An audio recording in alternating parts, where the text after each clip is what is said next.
Menko AHY apresiasi industri film nasional.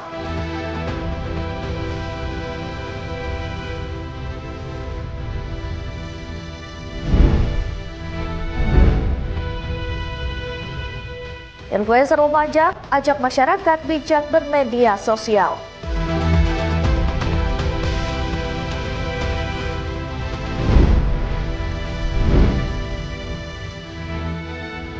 Seorang anak petani yang membenci pekerjaan ladang berhasil mengubah wajah industri otomotif dunia untuk selamanya.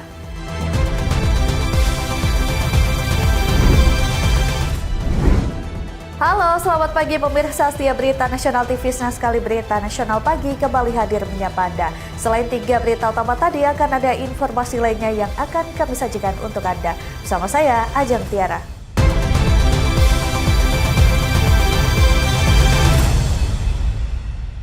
Kita awali dengan informasi yang pertama, pemirsa. Industri perfilman Indonesia terus menunjukkan perkembangan yang membanggakan dan semakin mendapat tempat di hati masyarakat. Menko Infrastruktur dan Pembangunan Kewilayahan Agus Harimurti Yudhoyono atau AHY menyampaikan apresiasinya usai menyaksikan film Children of Heaven versi Indonesia. Indonesia ke-6 yang juga merupakan Ketua Majelis Tinggi Partai Demokrat, Dr. Agus Harimurti Yudhoyono, MSc, MPA, MA, Menteri Koordinator Bidang Infrastruktur dan Pembangunan Kewilayahan Agus Harimurti Yudhoyono atau AHY mengaku terkesan setelah menyaksikan film Children of Heaven versi Indonesia di kawasan Senayan, Jakarta Pusat. Menurut AHY, film tersebut mampu menyampaikan nilai-nilai kehidupan dan kemanusiaan yang kuat kepada para penonton. AHY menilai Children of Heaven bukan hanya sekedar tontonan menghibur, melainkan juga karya yang mampu menggerakkan hati dan pikiran. Kisah tentang hubungan kakak beradik, keluarga sederhana yang saling menyayangi, disebut berhasil menyentuh emosi dan memberikan pesan moral yang mendalam. Pemutaran film ini juga dihadiri ratusan anak yatim piatu dari berbagai yayasan. Dalam kesempatan tersebut, AHY hadir bersama sang istri serta sejumlah anggota keluarga termasuk Presiden ke-6 RI Susilo Bambang Yudhoyono, Edi Baskoro Yudhoyono, dan Alia Rajasa. Dan sekaligus saya mengapresiasi perfilman atau industri perfilman Indonesia yang makin hari makin maju dan semakin dicintai oleh masyarakat luas, bahkan bisa mendominasi bioskop-bioskop kita yang dulunya mungkin lebih banyak film barat dari Hollywood, tapi kini film Indonesia justru menjadi tuan rumah di negerinya sendiri. Ini sebuah prestasi dan sesuatu yang membanggakan bagi industri atau ekonomi kreatif kita. Selain mengapresiasi film tersebut, AHY juga menyoroti perkembangan industri perfilman nasional yang kian pesat. Menurutnya, film Indonesia ini semakin dicintai masyarakat dan mampu menjadi tuan rumah di negeri sendiri, sebuah pencapaian yang membanggakan bagi industri kreatif dan perekonomian nasional. Dari Jakarta, Tim Liputan Berita Nasional TV. Informasi selanjutnya, pemerintah terus memperkuat pembangunan olahraga nasional sebagai bagian dari upaya mencetak prestasi berkelanjutan di tingkat internasional. Presiden Prabowo Subianto pun memberikan perhatian khusus pada pembinaan atlet, olahraga disabilitas, hingga penyiapan talenta sejak usia dini. Presiden Prabowo Subianto menegaskan komitmen pemerintah dalam memperkuat pembangunan olahraga nasional yang inklusif dan berkelanjutan. Komitmen tersebut disampaikan usai menerima Menteri Pemuda dan Olahraga Erick Thohir serta pelatih tim nasional Indonesia John Herman di kediaman pribadinya di Hambalang, Jawa Barat. Dalam pertemuan itu, pemerintah melaporkan sejumlah program prioritas termasuk penguatan olahraga disabilitas. Presiden menaruh perhatian khusus pada peningkatan partisipasi dan pemberdayaan penyandang disabilitas melalui program sertifikasi kepelatihan agar mereka dapat berperan aktif dalam pembinaan olahraga nasional. Presiden juga menekankan pentingnya pembinaan atlet secara berkesinambungan melalui dukungan kebijakan dan pendanaan jangka panjang.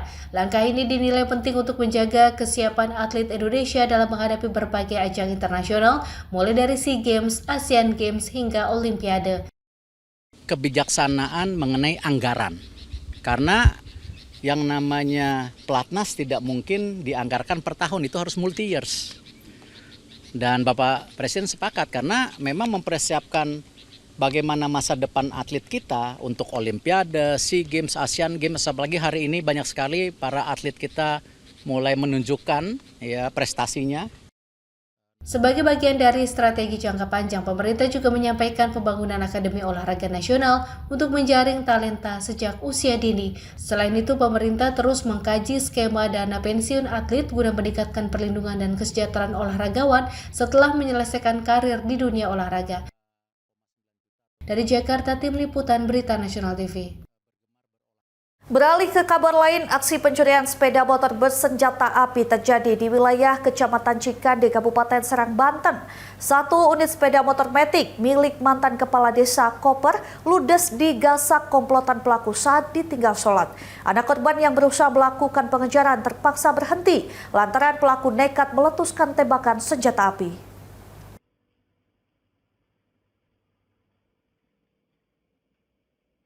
Inilah detik-detik visual kamera pengawas CCTV yang merekam aksi nekat seorang pelaku saat menyusup masuk ke halaman rumah Banten Kepala Desa Koper, Kecamatan Cikande, Kabupaten Serang, Banten.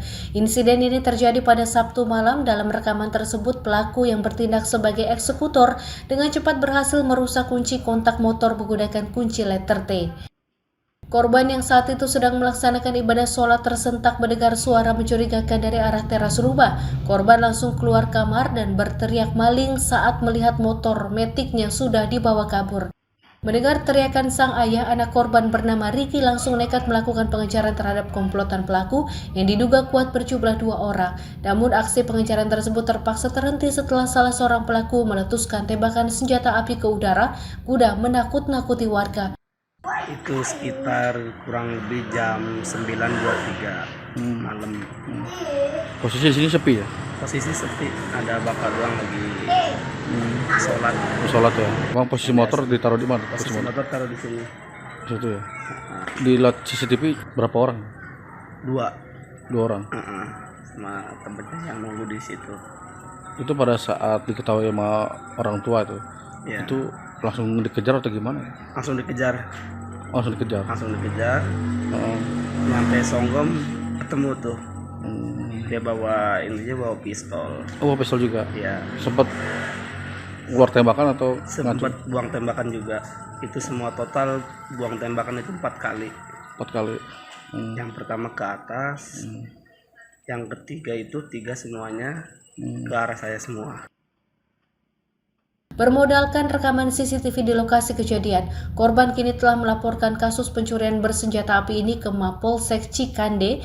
Pihak korban berharap aparat kepolisian bisa segera meringkus para pelaku yang meresahkan masyarakat tersebut. Dari Serang, Banten, Tim Liputan Berita Nasional TV.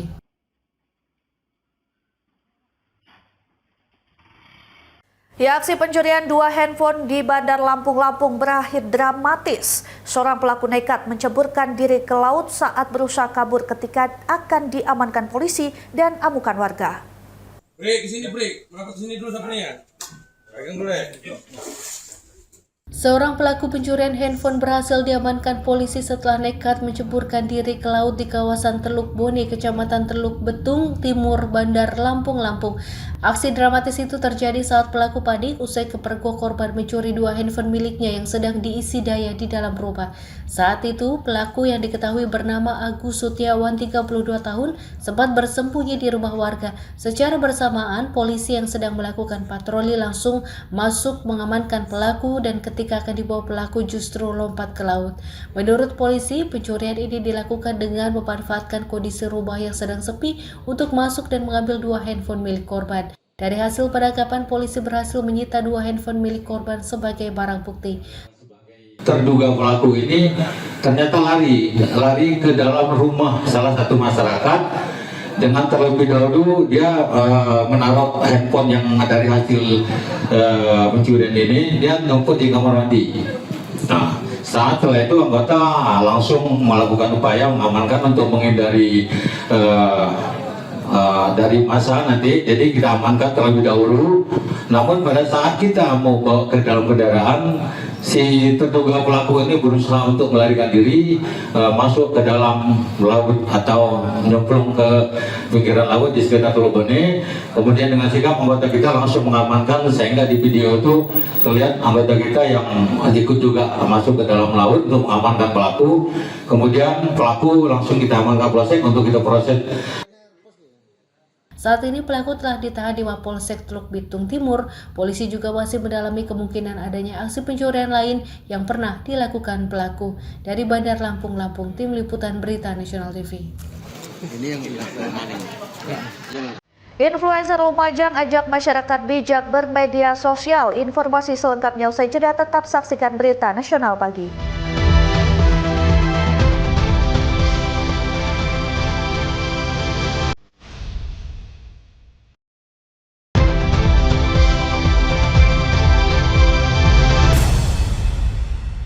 Terima kasih Anda masih bersama kami. Pemirsa, polemik pro dan kontra terhadap berbagai kebijakan pemerintahan Presiden Prabowo Subianto masih menjadi perbincangan di tengah masyarakat. Di tengah dinamika tersebut, sejumlah tokoh masyarakat dan influencer menyampaikan dukungan terhadap program pemerintah yang dinilai berorientasi pada kepentingan rakyat dan pembangunan nasional. Tapi pada dasarnya saya ini mendukung kebijakan-kebijakan pemerintah yang baik. Nah, mungkin kalau kritikan itu karena ada yang kurang-kurang seperti itu. Tapi konten kreator asal Lumajang, Jawa Timur, Agus Haryanto yang lebih dikenal dengan nama Agus Gemoy menyatakan dukungannya terhadap berbagai program dan kebijakan pemerintah. Menurut Agus Gemoy, kebijakan yang berfokus pada peningkatan kesejahteraan masyarakat dan penguatan stabilitas nasional perlu mendapatkan dukungan dari seluruh elemen bangsa. Selain itu, ia mengajak masyarakat untuk lebih bijak dalam menggunakan media sosial serta tidak mudah percaya pada informasi yang belum terbukti kebenarannya. Agus Gemoy menilai kritik dan perbedaan pendapat dalam demokrasi adalah hal yang wajar, namun perbedaan tersebut harus disampaikan secara santun dan bertanggung jawab dengan tetap mengutamakan persatuan dan kepentingan bangsa. Sebagai seorang influencer, Agus Gemoy juga menekankan pentingnya literasi digital bagi masyarakat.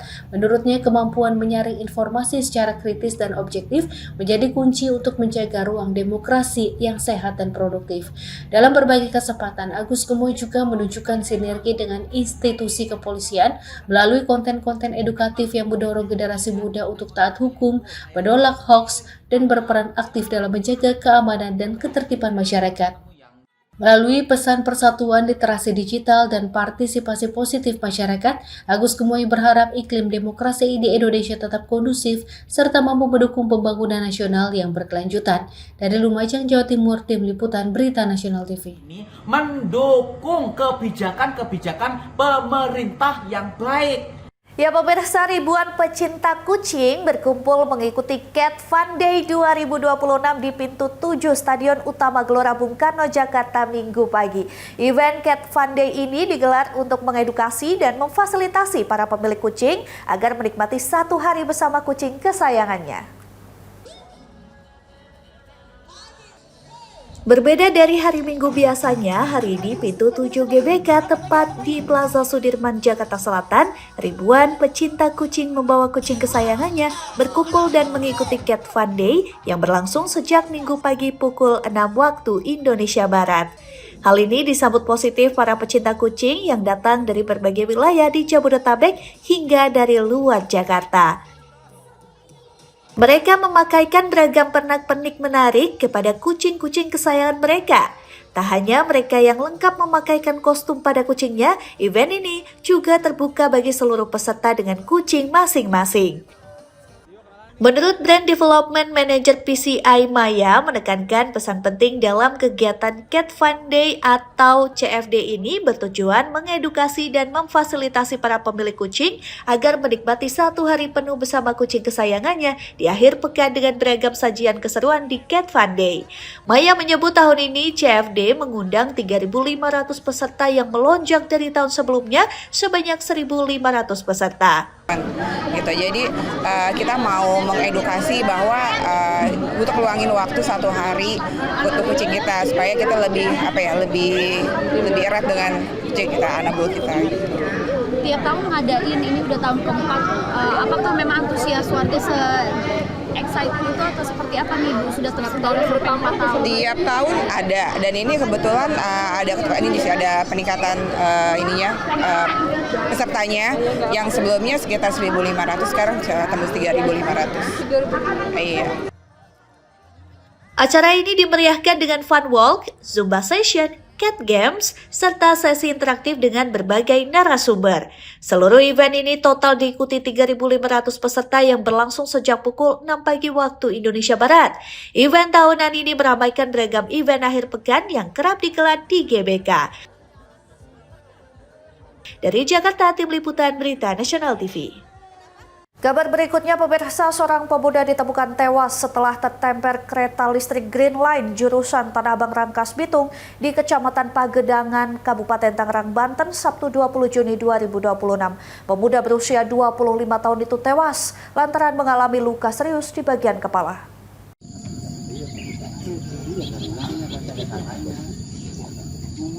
Pemuda berinisial J ini tewas usai tertemper kereta listrik Green Line jurusan Tanah Abang Rangkas Bitung di Kecamatan Pagedangan, Kabupaten Tangerang, Banten, Sabtu siang. Pemuda yang diketahui berusia 25 tahun ini meninggal di lokasi kejadian lantaran mengalami luka serius pada bagian kepala dan beberapa bagian tubuhnya. Seorang warga mengatakan korban diketahui sebelumnya meninggalkan rumah Jumat semalam tanpa pamit. Pihak keluarga pun sempat melakukan pencarian. Korban diduga depresi lantaran penyakit yang dideritanya kambuh.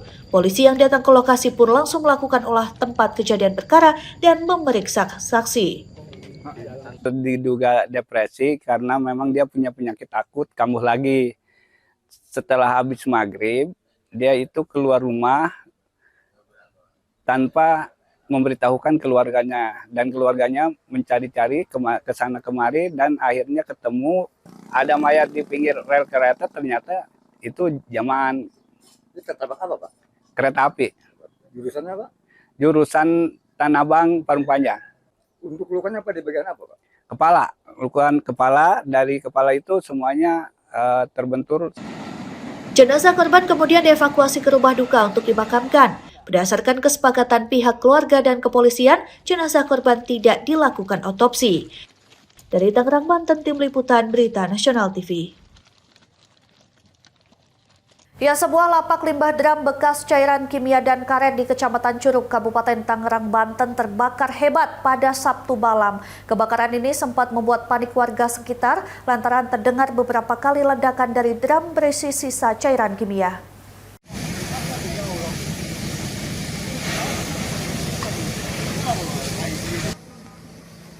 Kobaran api dengan cepat membakar sebuah lapak pengepul drum bekas cairan kimia dan karet di Kecamatan Curug, Kabupaten Tangerang, Banten pada Sabtu malam.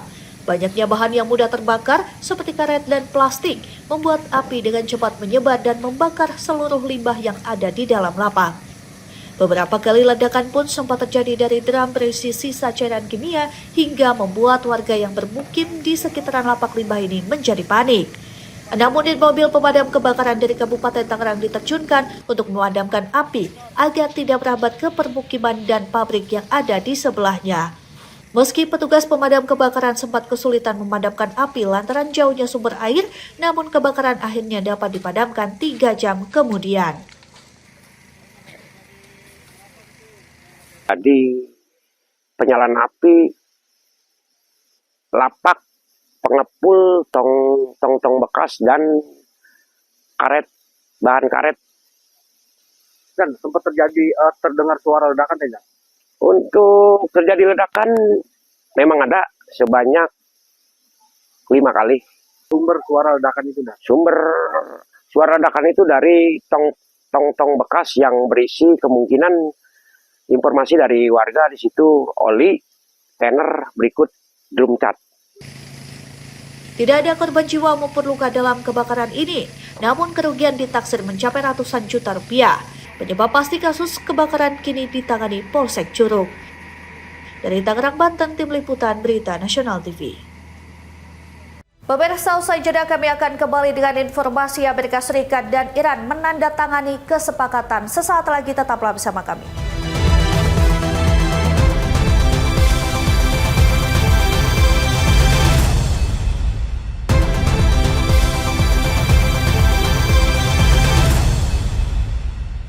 Anda kembali menyaksikan berita nasional pagi. Pemirsa, Amerika Serikat dan Iran menandatangani kesepakatan yang diklaim mengakhiri konflik di Timur Tengah.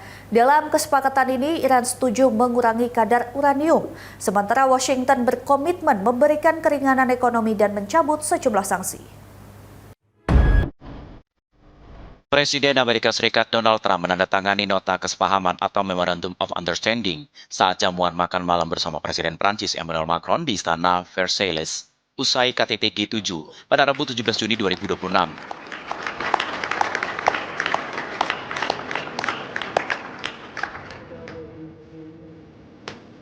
Di waktu yang sama, Presiden Iran juga menandatangani dokumen serupa secara elektronik dan jarak jauh. Hal ini dikonfirmasi oleh juru bicara Kementerian Luar Negeri Iran, Ismail Baqai. Kesepakatan ini menjadi langkah penting mengakhiri konflik yang berlangsung sejak Sabtu, 18 Februari 2026, setelah serangan militer gabungan Amerika Serikat dan Israel memicu serangan balasan Iran berupa rudal dan drone. Menurut pejabat Iran, kini fokus beralih pada implementasi kesepakatan. Pelanggaran terhadap isi dokumen oleh salah satu pihak tersebut akan membawa konsekuensi yang lebih besar. Dalam kesepakatan ini, Washington berkomitmen segera mencabut sanksi minyak yang selama ini menekan perekonomian Iran. Setelah kesepakatan final, program nuklir tercapai, Amerika Serikat juga akan memfasilitasi pelepasan dana rekonstruksi senilai 300 miliar dolar Amerika Serikat yang didukung negara-negara kawasan. Sebagai bagian dari kesepakatan, Iran setuju mengurangi stok uranium yang telah diperkaya. Proses ini akan dilakukan di bawah pengawasan Badan Energi Atom Internasional atau IAEA. Kesepakatan sementara ini akan dilanjutkan dengan negosiasi selama 2 bulan untuk membahas pengendalian jangka panjang program nuklir Iran.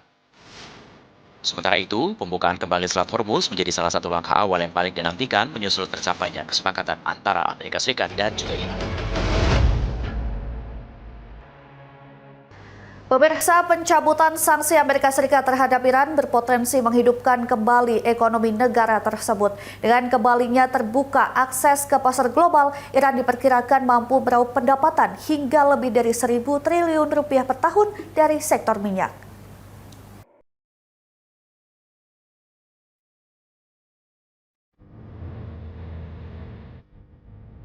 Kesepakatan damai antara Amerika Serikat dan Iran membuka peluang besar bagi pemulihan ekonomi Teheran selama ini tertekan sanksi internasional.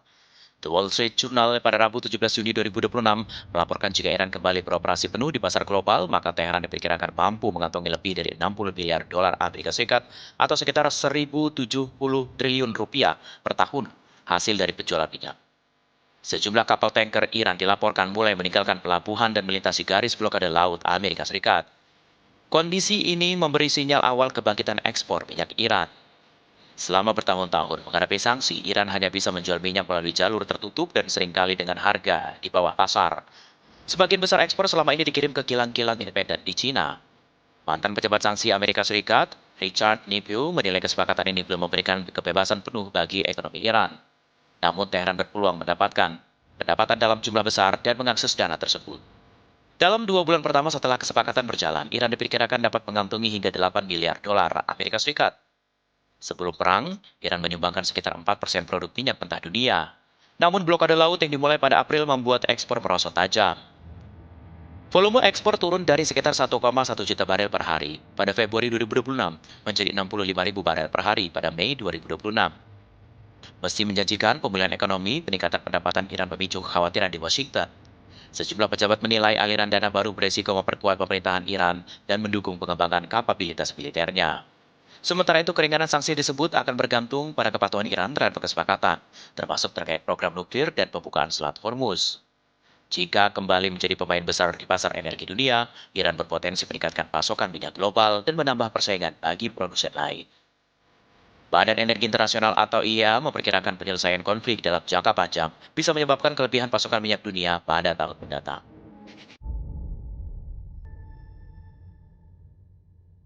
Ya, kita beralih ke informasi seputar Piala Dunia. Pemirsa, euforia besar menyelimuti kota Amman saat ribuan supporter memadati Teater Romawi untuk menyaksikan debut bersejarah tim nasional Yordania di Piala Dunia FIFA 2026.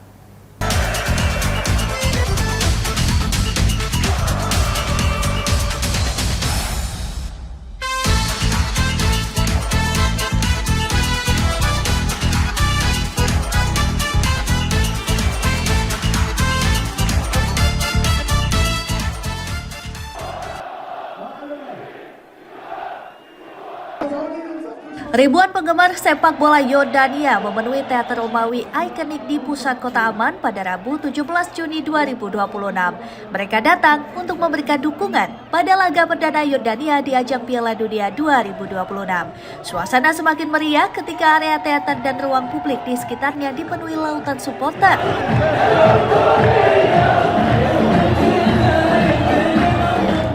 Banyak di antara mereka mengenakan jersey tim nasional dan kefia merah menjadi simbol identitas nasional Yordania.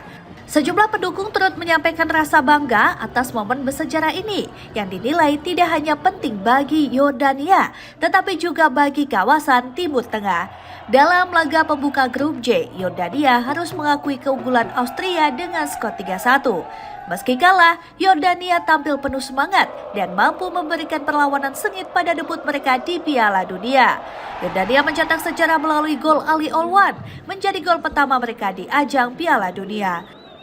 Sementara Austria memastikan kemenangan lewat gol Romano Schmid, gol bunuh diri Yazan Al-Arab, serta penalti Marco Arnautovic. Di klasemen grup J, Argentina memimpin setelah menang 3-0 atas Aljazair. Disusul Austria di posisi kedua, Yordania ketiga, dan Aljazair di posisi juru kunci. Selanjutnya Yordania akan menghadapi Aljazair sebelum melawan Argentina pada laga terakhir fase grup. Ya, selanjutnya ribuan supporter di Kinshasa merayakan hasil bersejarah Republik Demokratik Kongo atau DRC menahan imbang Portugal 1-1 pada laga pembuka Piala Dunia 2026. Di grup K, DRC bersaing dengan Portugal, Kolombia, dan Uzbekistan.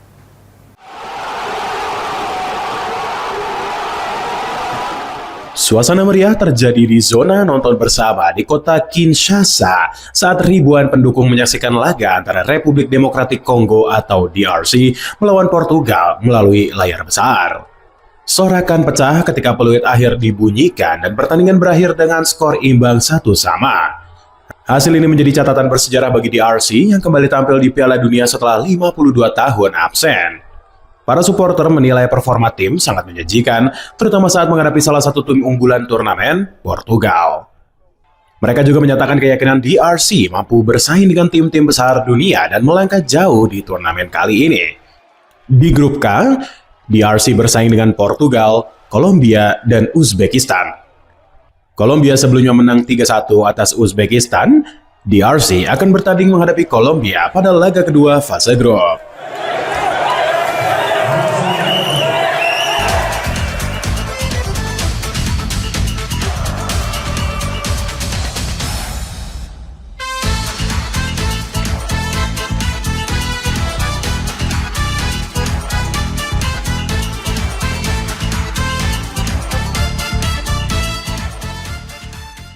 Pemirsa, demikian berita nasional pagi telah menemani Anda. Jangan lupa saksikan berita nasional siang pada pukul 12.00 waktu Indonesia Barat. Saya Ajeng Tiara beserta kru yang bertugas pamit undur diri. Terima kasih dan sampai jumpa.